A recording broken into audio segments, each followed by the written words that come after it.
결혼한 지 1년이 넘도록 시댁에 한 번도 가보지 못한 며느리가 어디 있을까요? 명절 때도 제사 때도 처음에는 시댁의 배려라고 생각했지만 이제는 확신합니다. 뭔가 숨기고 있다는 것을. 오늘 여러분께 들려드릴 이야기는 한 여성이 겪은 충격적인 경험담입니다. 사랑하는 사람에 대한 믿음이 얼마나 쉽게 무너질 수 있는지, 그리고 진실은 때로 우리가 상상하는 것보다 훨씬 더 잔혹할 수 있다는 것을 보여주는 이야기입니다. 주인공 수진 씨는 29살, 온라인 쇼핑몰을 운영하는 자립적인 여성이었습니다.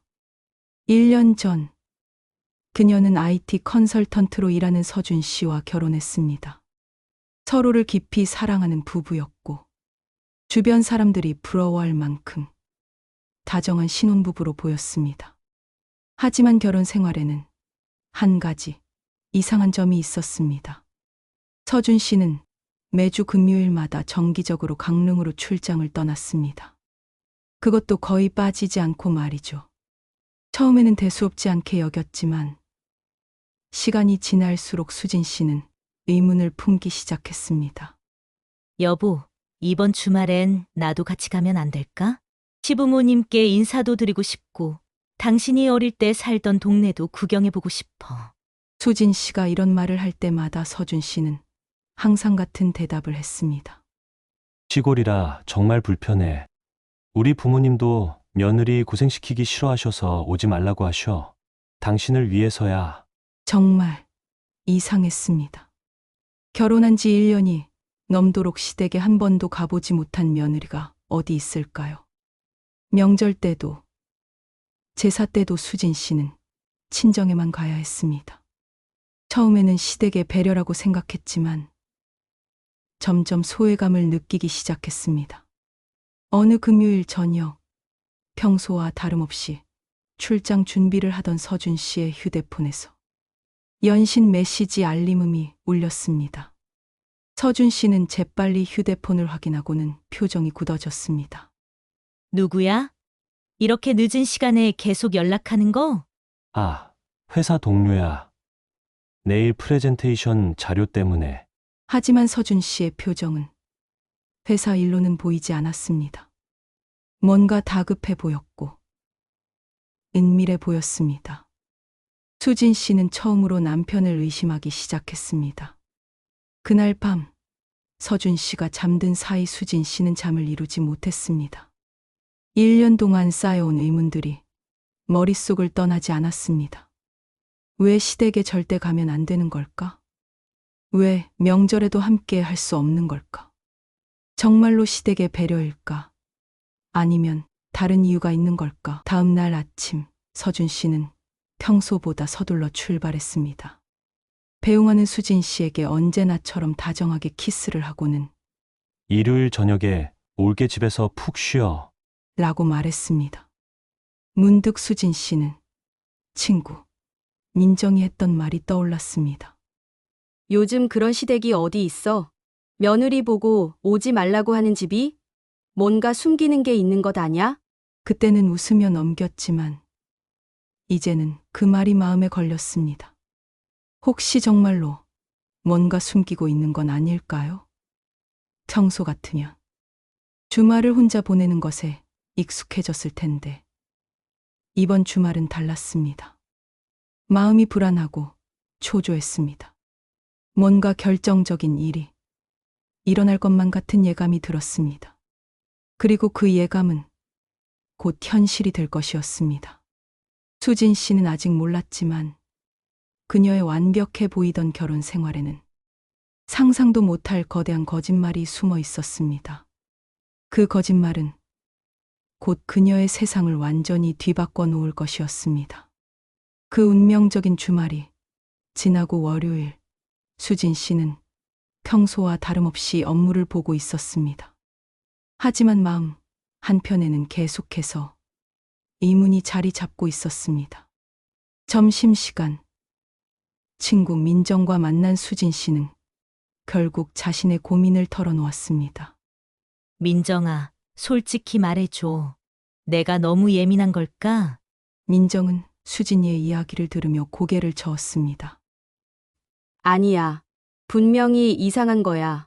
요즘 세상에 며느리 보고 명절에도 오지 말라는 시댁이 어디 있어? 더군다나 1년 넘게? 그래도 서준 씨는 정말 날 사랑하는 것 같은데. 수진아, 사랑과 거짓말은 별개야.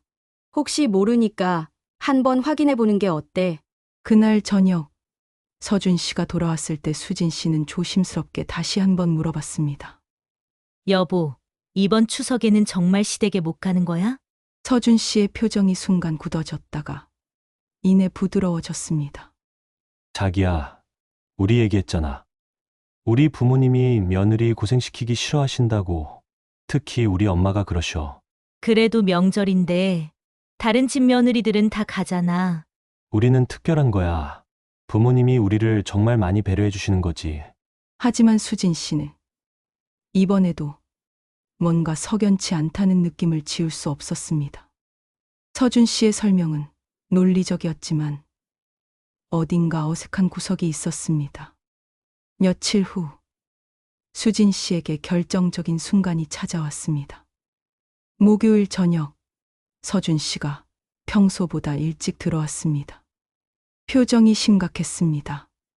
자기야, 갑자기 미안한데 내일 당장 강릉에 내려가야 할 것 같아. 왜? 무슨 일인데? 할머니가 갑자기 많이 안 좋아지셨대. 병원에 입원하셨는데. 수진 씨의 마음이 철렁했습니다. 남편의 할머니가 위독하시다니. 당연히 함께 가야겠다고 생각했습니다. 그럼 나도 같이 갈게. 회사에 연락해서 휴가 내고. 안 돼! 서준 씨의 반응이 너무 강했습니다. 아니, 그럴 필요 없어. 할머니도 돌아가신 게 아니고 아직 어떻게 될지 모르는 상황이야. 그래도 시할머니가 위독하신데 며느리로서 당연히. 정말 안 돼. 병원도 시끄럽고 시골이라 불편하고. 게다가 할머니도 너 얼굴 본 적이 없잖아. 괜히 부담만 될 거야. 수진 씨는 이상했습니다.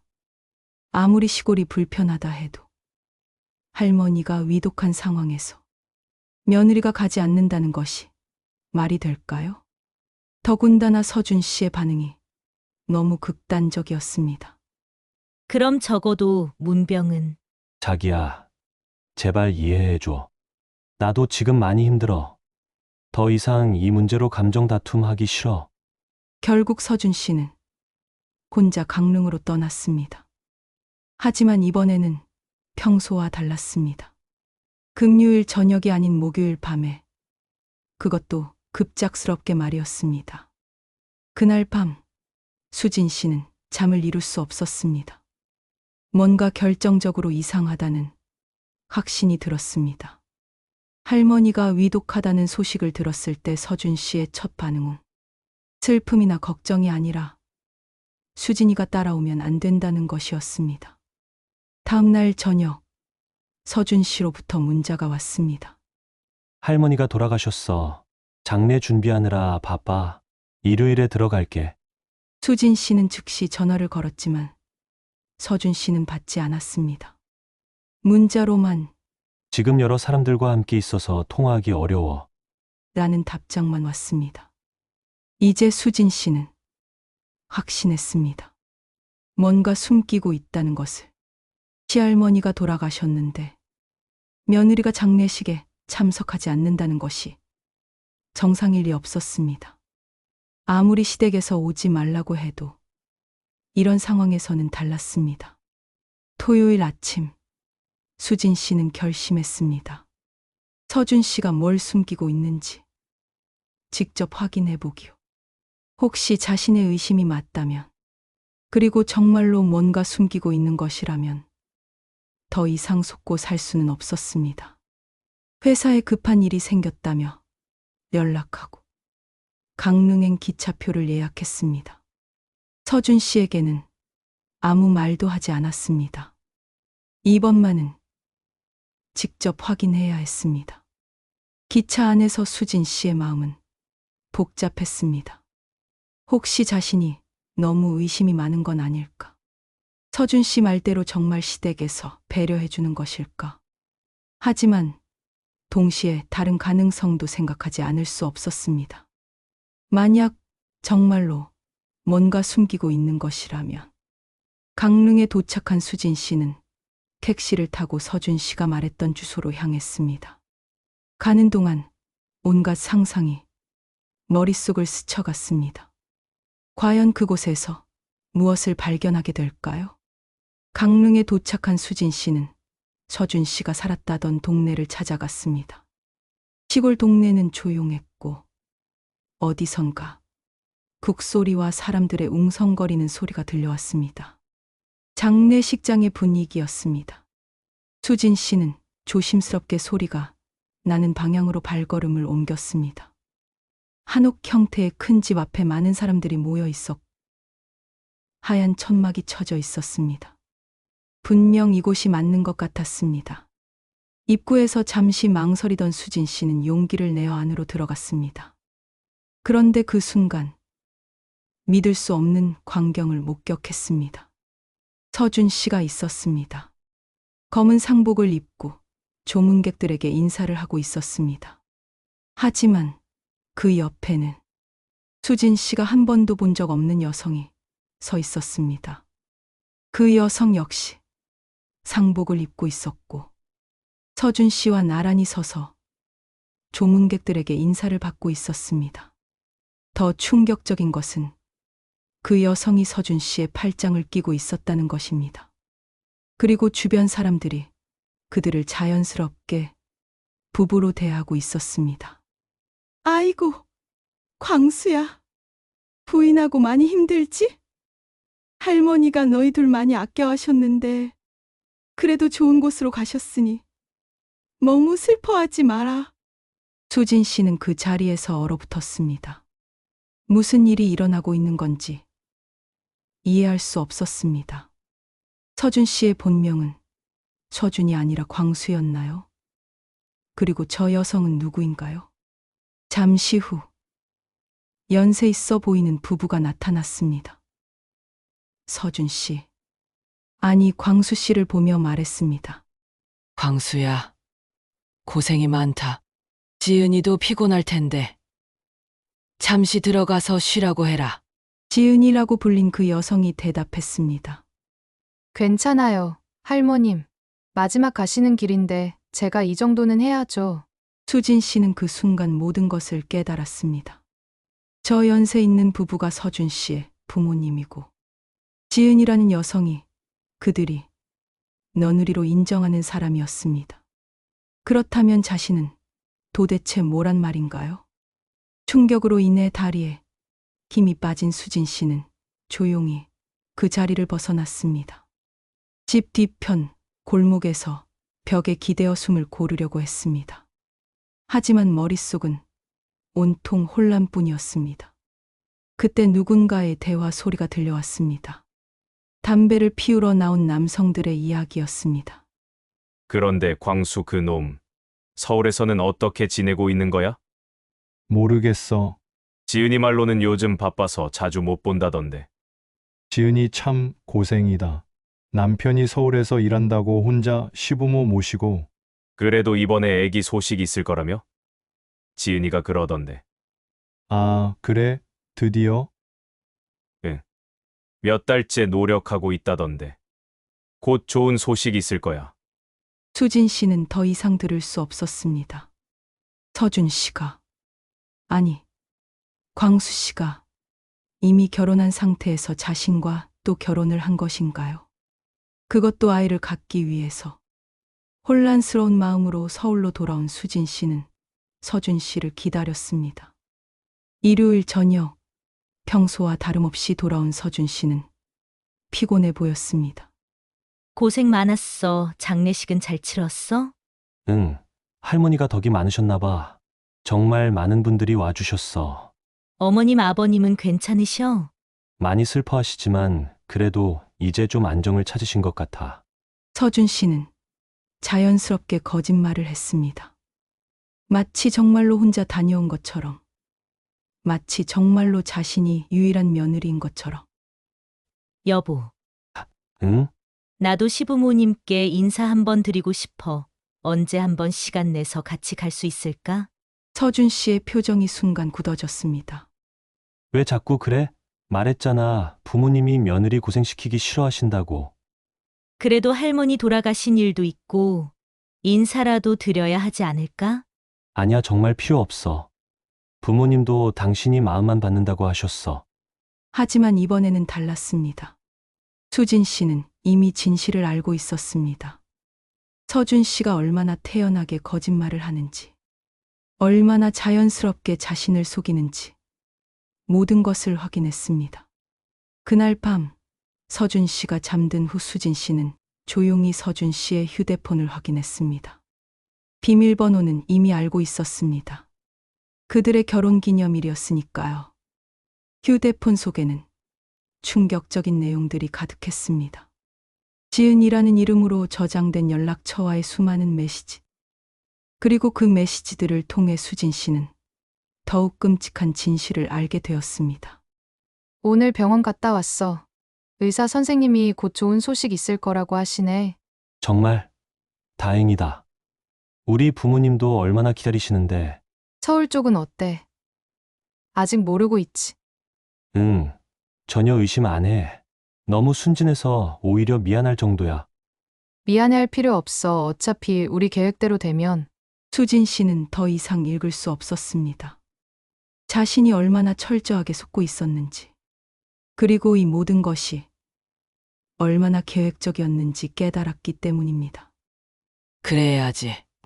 지은이가 아이 갖기 전까지는 절대 들키면 안 된다. 알고 있어요. 조심하고 있어요.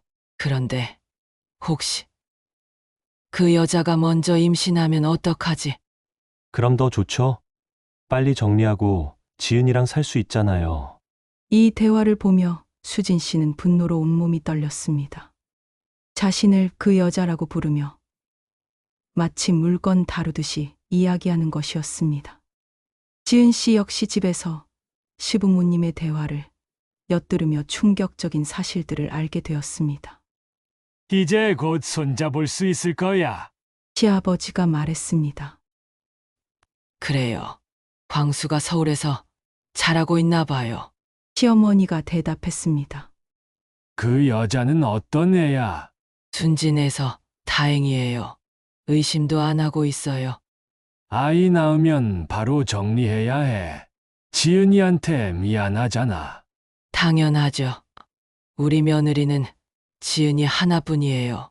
지은 씨는 자신이 얼마나 철저하게 이용당하고 있었는지 깨달았습니다.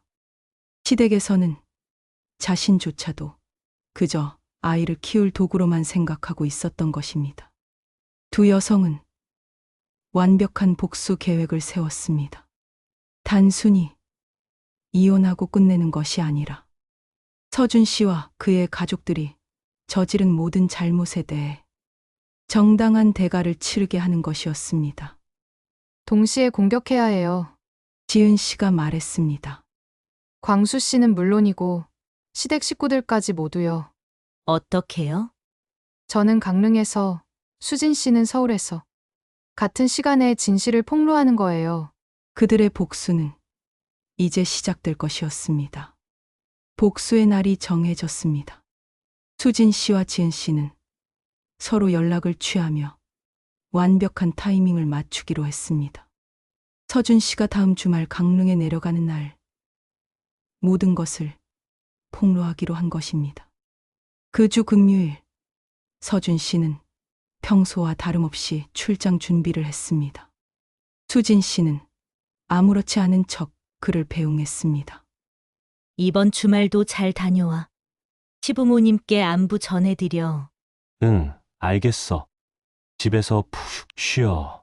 서준 씨가 떠난 후 수진 씨는 준비해둔 계획을 실행에 옮겼습니다. 먼저 변호사에게 연락해 고발장을 접수했습니다.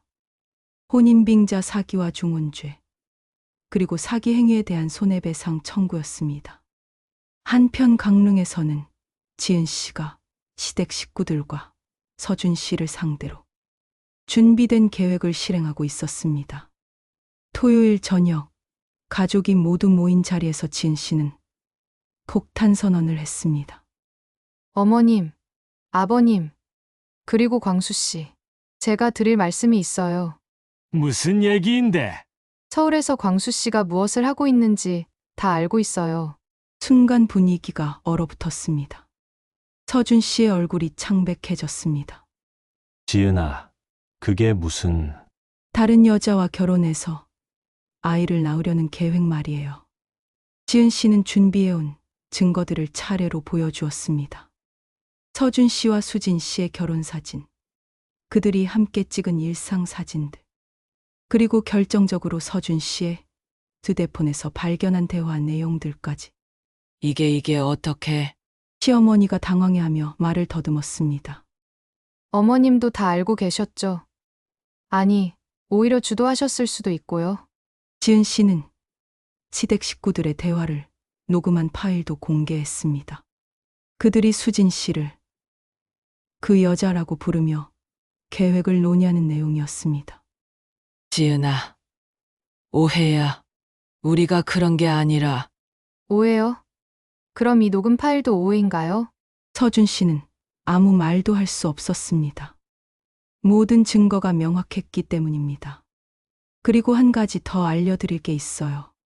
저와 수진 씨는 이미 만났고 함께 고발장을 접수했어요. 혼인빙자 사기와 중혼죄로요. 그 순간 서준 씨의 휴대폰이 울렸습니다. 수진 씨로부터 온 문자였습니다. 복수 시작됐어요.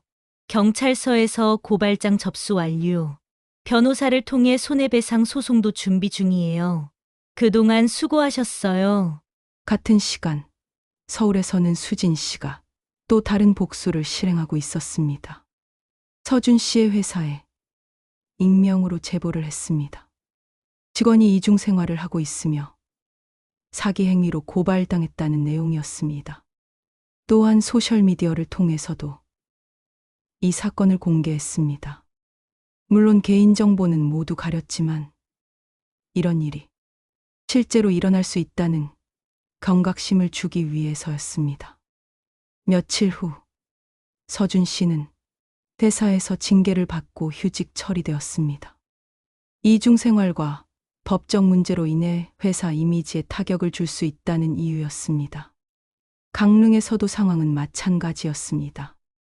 동네에 소문이 퍼지면서 시댁 식구들은 마을에서 살기 어려워졌습니다. 특히 시어머니는 며느리를 2명이나 두고 아들을 사기꾼으로 만들었다는 비난을 받았습니다. 지은 씨는 즉시 이혼 절차를 시작했습니다. 서준 씨의 사기 행위와 배신에 대한 명확한 증거가 있었기 때문에 이혼은 어렵지 않았습니다. 위자료와 함께 서준 씨 명의로 되어 있던 강릉의 집까지 받을 수 있었습니다.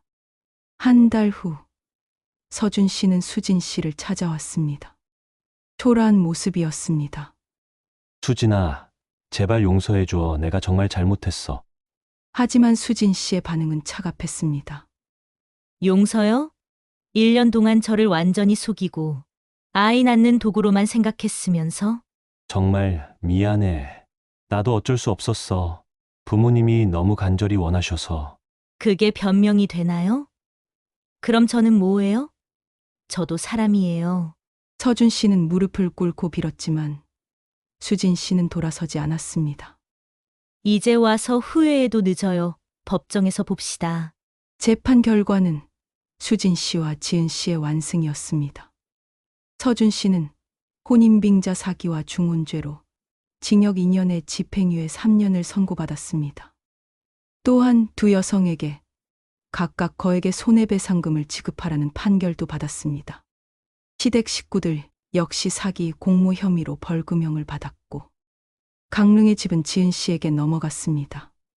서준 씨 가족은 결국 뿔뿔이 흩어져야 했습니다. 6개월 후 수진 씨와 지은 씨는 여전히 연락을 주고받으며 지내고 있었습니다. 같은 상처를 겪은 사람끼리의 특별한 유대감이 생긴 것입니다. 언니, 요즘 어떻게 지내세요? 수진 씨가 지은 씨에게 전화했습니다. 좋아, 강릉에서 작은 카페를 시작했어. 정말 평화로워. 저도 사업이 잘 되고 있어요. 이번 일을 계기로 더 독립적으로 살게 된 것 같아요. 그래. 그게 다행이야. 우리 모두 더 강해진 거지. 두 여성은 그 끔찍한 경험을 통해 진정한 자립과 독립의 의미를 깨달았습니다. 더 이상 누군가에게 의존하거나 속지 않겠다는 다짐도 함께 말이죠. 서준 씨는 어떻게 되었을까요? 그는 모든 것을 잃고 혼자가 되었습니다. 직장도, 가족, 두 아내도 모두 잃었습니다. 작은 원룸에서 아르바이트로 생계를 유지하며 후회 속에 살고 있다고 합니다. 이 이야기는 여기서 끝납니다.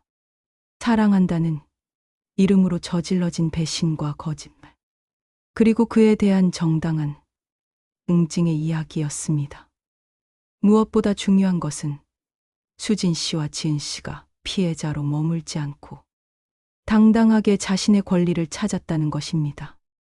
때로는 용기 있는 행동이 인생을 완전히 바꿀 수 있다는 것을 보여주는 이야기이기도 합니다. 여러분도 혹시 의심스러운 일이 있다면 그냥 넘어가지 마시고 확인해 보시기 바랍니다. 진실은 때로 아프지만 거짓 속에서 사는 것보다는 훨씬 낫다는 것을 이 이야기가 보여주고 있습니다. 지금까지 숨겨진 진실이었습니다. 들어주셔서 감사합니다.